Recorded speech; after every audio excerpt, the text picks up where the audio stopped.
जिसने भारत के सैनिकों को शहीदों की संख्या पिछले 30 सालों में सबसे ज्यादा है। क्या ये यशस्वी प्रधानमंत्री है? जिसने देश के अंदर चीन को घुसा दिया, क्या वो यशस्वी प्रधानमंत्री है? यशस्वी प्रधानमंत्री है, दाढ़ी बढ़ाने से टैगोर नहीं बन जाते। बड़े जोर शोर से भारत के महान प्रधानमंत्री, यशस्वी प्रधानमंत्री।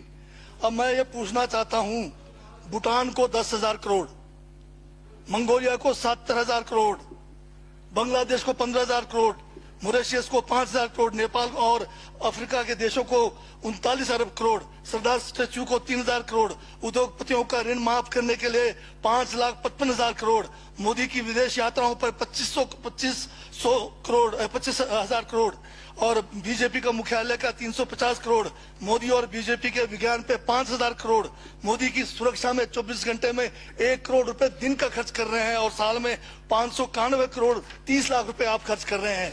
और पिछले 5 सालों में कुंभ के मेले में 15,000 करोड़ और यूएसए के प्रेसिडेंट ट्रंप को नमस्ते करने के लिए 100 करोड़। तो ये यशस्वी प्रधानमंत्री है? क्या इस किस्म के प्रधानमंत्री को यशस्वी कहेंगे?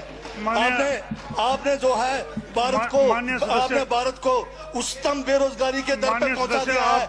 आज विश्व में भारत जो है भूखमरी में बांग्लादेश से भी नीचे है, आज पाकिस्तान से भी नीचे है। जिस देश में 25% जो है रात को भूखा सोए, उस देश का प्रधानमंत्री यशस्वी है क्या? जिसने देश की आर्थिकी को बिल्कुल नीचे कर दिया, छिन भिन कर दिया, जिसने जीडीपी खत्म कर दिया, जिसने नोटबंदी में लोगों को जो है नोटबंदी के तहत जो है लोगों को मरवा दिया, जिसने नौकरियां खत्म करा दी, जिसने महंगाई चरम पे पहुंचाई, जिसने पेट्रोल 100 रुपए कर दिया, डीजल 100 रुपए कर दिया, क्या वो यशस्वी है? क्या उसको यशस्वी कहेंगे आप?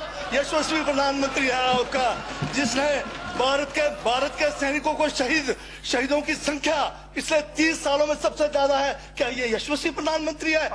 जिसने देश के अंदर चीन को घुसा दिया, क्या वो यशस्वी प्रधानमंत्री है? बजट पे बोलिए। माननीय सभापति महोदय, ये बजट में जिक्र हुआ है यशस्वी प्रधानमंत्री का और मुझे उसका जवाब देने का पूरा अधिकार है, जो मुझे कोई छीन नहीं सकता है। ये क्या यशस्वी कहेंगे इसको आप? बहुत यशस्वी है। देश का जो है आज बिल्कुल देश को आर्थिक रूप से कंगाल, राजनीतिक रूप से कश्मीर से कन्याकुमारी जो अखंड भारत है वो खंड होने जा रहा है। हिंदू मुस्लिम कर करके आपने जो है इस देश की जो है ऐसी तैसी फेर रखी है। और अब जब मैं कह रहा हूं तो आपको तकलीफ हो रही है। आप बताइए क्या तकलीफ किस उसमें है? आप अब ज्यादा अभी लाल किला आपने बेच दिया, रेलवे स्टेशन आपने बेच दिया, एयरपोर्ट आपने बेच दिया, यशस्वी प्रधानमंत्री है। कोयले के खदाने आपने बेच दिया, रेलगाड़ी आपने बेच दिया, बंदरगाह आपने बेच दिया, बेकिस्मती जमीनें आपने बेच दी यशस्वी प्रधानमंत्री जी ने। और कहते हैं कि देश बदल रहा है, देश बिक रहा है। महाराज ये कहिए देश बिक रहा है। LIC तैयार है बेचने के लिए, IDB भी तैयार है, ये जो एयर इंडिया तैयार रखा हुआ है, BSNL बेचने वाले हैं, ONGC बेचने वाले हैं। छोड़ने वाले क्या? आखिर में ये देश को भी बेच के चले जाएंगे। क्या है उनका एक झोला है, झोला लेके चल पड़ेंगे। ये है आपका यशस्वी प्रधानमंत्री। ये यशस्वी प्रधानमंत्री है, दाढ़ी बढ़ाने से टैगोर नहीं बन जाते। टैगोर के गुण लाने के लिए दोबारा जन्म लेंगे 100 बार तब भी नहीं आएगा। हाँ, दाढ़ी बदल के और मेकअप करा के 15-15 लाख के, उससे कुछ होने वाला नहीं है आपका। हाँ बिल्कुल। और जो जहर आप लोगों ने जो है इतने सालों में इस देश के अंदर जो है आपने जो इस देश में बीजा है, उससे वो जो है ये बजट पे ही है। सर स्पीकर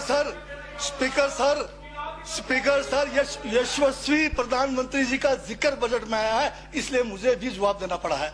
और मैं यहाँ ये कह के इस बात को समाप्त कर देना चाहता हूँ, बर्बाद गुलदस्ता करने को तो एक उल्लू काफी था, हर शाख पर उल्लू बैठा है, अंजामे गुलिस्तान का क्या होगा?